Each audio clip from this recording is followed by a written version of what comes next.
Hello, my name is Monica Dorsey, and I will be discussing with you guys today the psychodynamic theory that was created by Sigmund Freud, that was actually the father of psychology, right?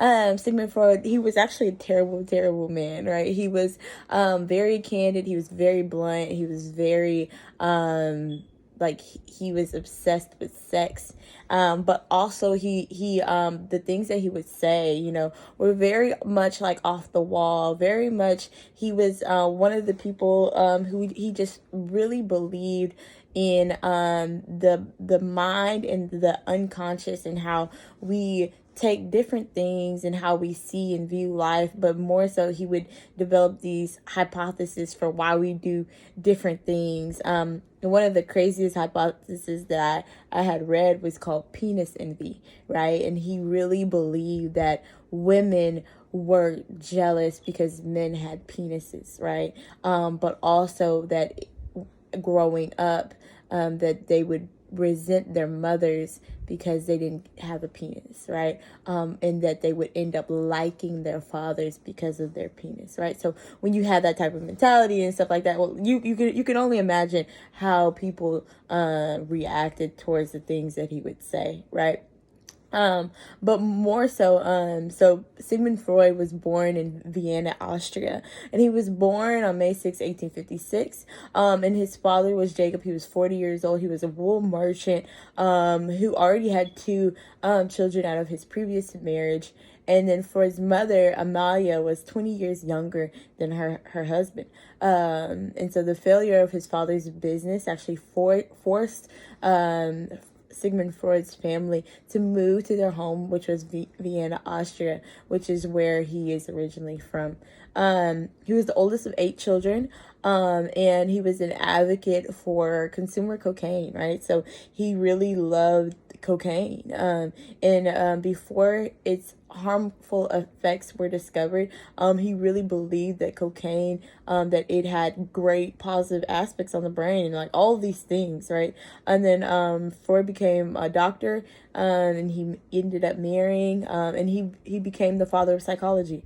And so he created the psychodynamic theory, which really entails the unconscious versus the conscious, right? And he created this psychoanalysis, and it happens like a lot, like during our assessment, in social work, when we meet the client, and we hear their life experiences, and they tell about the things that they're struggling with, and how they got to be where they are.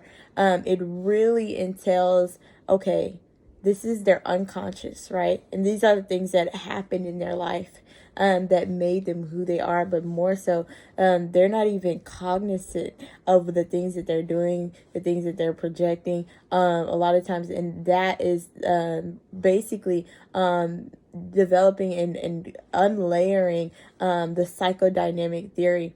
And so Freud believed that there was a conscious versus the unconscious, and how it relates to our daily life. He called the mind our psyche. And he also stated that when you accidentally slip up, right, and then you say things that you don't mean, or you say things and it wasn't supposed to come out the way that it did, right? Or you say the wrong thing. He called them Freudian slip-ups, right? Which were called Freudian slips, which means that what is in your unconscious, right? What you were thinking about slipped out of your mouth by mistake, and it's actually what you meant to say. And that's what he believed. And then also, I'm gonna go through the iceberg. And so I'm going to turn the camera around, and then I want to go through the iceberg analogy, because it really develops and really encompasses the conscious versus the unconscious, and how the superego, the ego, and the id, and how they all played an intricate part in the psychodynamic theory. So, as you can see, the iceberg. If you can see right here, this is the iceberg. And Sigmund Freud really believed that the unconscious developed and encompassed the majority of thoughts and the behaviors. And then also, I would even go to say, a breakdown, right? So if you look at the symbolic iceberg, the id, which was the animal part of the self, these are your instinctive patterns. He believed that like human beings have instincts, and that not that they were dumb and stupid, but they acted off of impulse, right? So the id part is when you want to eat, pee, poop, when you have sexual relations, right? He called it polymorphosis diversity, which is like a pure desire for pleasure, the drive to avoid pain and just seek pleasure, right? So it's like, I'm hungry, I'm thirsty, I'm tired, these are the id part, right? And then he had the ego. And the ego was the self. It works on the rational part, right? This your life, the life, your daily life, how you navigate through the world, and it's driven by reality and urging to adopt behaviors that will work in the real world, right? And then you have like your super ego, right? And your super ego is the little angel on your shoulder, right? And basically it's what convicts you, right? It's the critic in your mind is saying, no, don't do that. Why did you do that? And then you're replaying it in your mind over and over, and it's like, why did I do that? And that is your conscious. It's convicting. It's telling you when things are wrong. And so in that, it's so important that these things are encompassed. And if you look at your ego and your super ego, you can see that he believed that those are in your unconscious mind, right? And so those are like the constant struggle that we have from day to day of saying like, okay, this is how reality works, and then this is what I'm thinking of it, and why did I do that, and how did I do that, and then why am I thinking this way, right? And so he also encompasses defense mechanisms, right? So we're gonna look at this symbolic defense mechanism sheet so that we can really divulge into like each defense mechanism. So as you can see, he believed compensation, right, which was to strengthen one to hide another, right? And then you have denial, which was refuse to face a negative behavior. You have displacement, take it out on someone else, a lot of these are used in different scenarios. So like if you've ever seen someone who's taking their frustrations out on someone else, they're displacing their anger. Denial, they're refusing to face, what they're doing. Introjection, conform feelings for approval. Projection, see your faults and foibles in others. Rationalization, excuse and justifying mistakes. Reaction formation, pretending you are different. Regression, acting much younger to feel better, right? So acting younger, he believed that Sigmund Freud believed that if something happened when you were younger, it could really stunt your growth. And so when you are triggered, you go back to your younger pattern. So that's sucking your thumb, that's sucking a bottle, right? Different things like that. You regress back to what you did when you were a child. Repression, putting things into darkness, and then ritual and undoing, overriding negative with habit, and sublimation, diverting negative into acceptable. So these were some of the defense mechanisms that Sigmund Freud talked about. And it's really important. Another really important part of it was Freud's stages of psychosexual development. He believed that when you were a baby that you were oral, right? So that's the sucking of the thumb, that's pleasure from eating and vocalizing. And then the anal, right? Pleasure from retention and repulsion of feces. And so like 1 to 3, and he really believed that these were the stages of the psychosexual development. And then the 3 through 5, the phallic stage, the pleasure from touching genitals, oidable male and electra female, right? So the electra complex, like I said, he really had a thing with penis envy, right? For like women, that women really wanted penises, and that's what he thought. And then 6 through 11, identification with same-sex parent, and then heterosexual attraction was 12 through 18, right? So those were like the normal stages. He felt like everybody had heterosexual attraction from the age of 12, and that they acted on it. So Yeah. So then I would like to introduce, how can we use this in social work? Like, how does it apply? And it's so important that when you meet people, you listen, that you do active listening, but more so that you conceptualize with the things that they're saying to you. So, listening, interpretation, working through, it's so important that we listen. And not only that we listen, that we provide empathy. In the interpretation and promoting insight, encouraging insights into personal and interpersonal dynamics, working through, getting in touch with repressed strivings and the defense response to make the unconscious conscious, right? So basically, all in all and all encompassing, when you're listening and providing empathy, that you interpret, but also give insight to some of these defense mechanisms that you are hearing and that you're seeing. Listen to how the personality is structured. Listen to their experiences, but also how you can aid in restructure and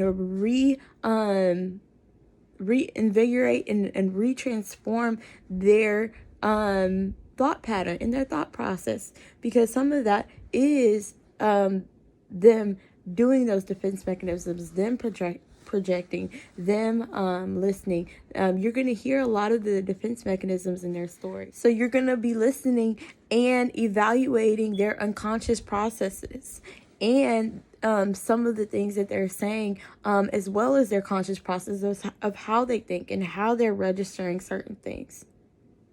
So let's go deeper, right? And going back to the id, the ego, and the superego.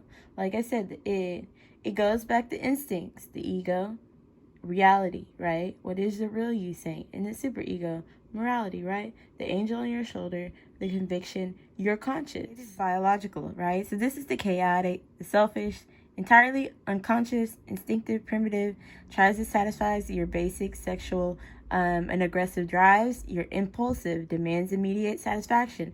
Irrational, you were born with it, right? Pleasure, principle. There's your ego, right? So this is your reality. You're very rational. You have to be reasonable, right? So what is the reasonable you saying? And then the decision maker in you, the logical part. Whenever you go into distress modes, there is a logical reasoning that you go back to. Then there's the superego, how we ought to behave, right? So these are your ideals, your conviction, your conscience, your morality, the perfect you, and then what part, this is the inner critic within you that's saying, you should have given to the poor, you should have done this, you should have done more practical, situational. Like I said, the id can say, I don't want to do that right now, right? Then the superego is like, it's not right to do that, right? And then the ego is saying, maybe we can compromise, right? So there's always a struggle that you have in your brain of like a power. Now let's go deeper into some of the defense mechanisms that you'll see, whether that may be in the assessment when you're with a client or in general, that you should know. So repression, like I said, suppressing painful memories. So as you can see, Lashaya can't remember her grandfather, his fatal heart attack, although she was present, right? So when you go through traumatic experiences, sometimes you repress memories, painful thoughts, painful situations. Then there's denial, right? So Kayla refused to admit she has an alcohol problem, So a lot of times when you meet with clients, they can't even say, that they have a problem. They may not even be able to admit it, right? So they're in a state of denial, right? Projection. Chris often cheats on her boyfriend because she suspects he's already cheating on her.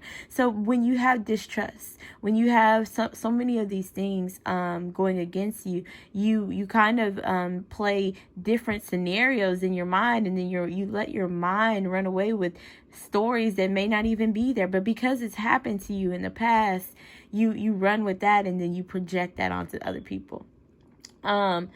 Rationalization. Kim failed his history course, and because he didn't study or attend class, but he told his roommates that he failed because the professor didn't like him. So he was rationalizing, he was trying to justify why he failed, right?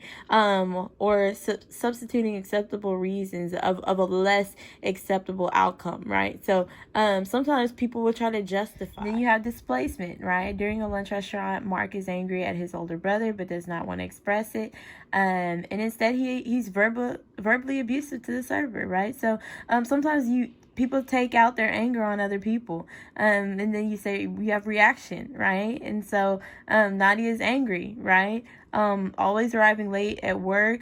She's angry at Beth for always arriving late at work after a night of partying, but she is nice and agreeable to Beth and affirms the partying as cool, right? So reaction formation, reducing anxiety by adopting beliefs contrary to your own, right? So she's just surrendering her beliefs for the other.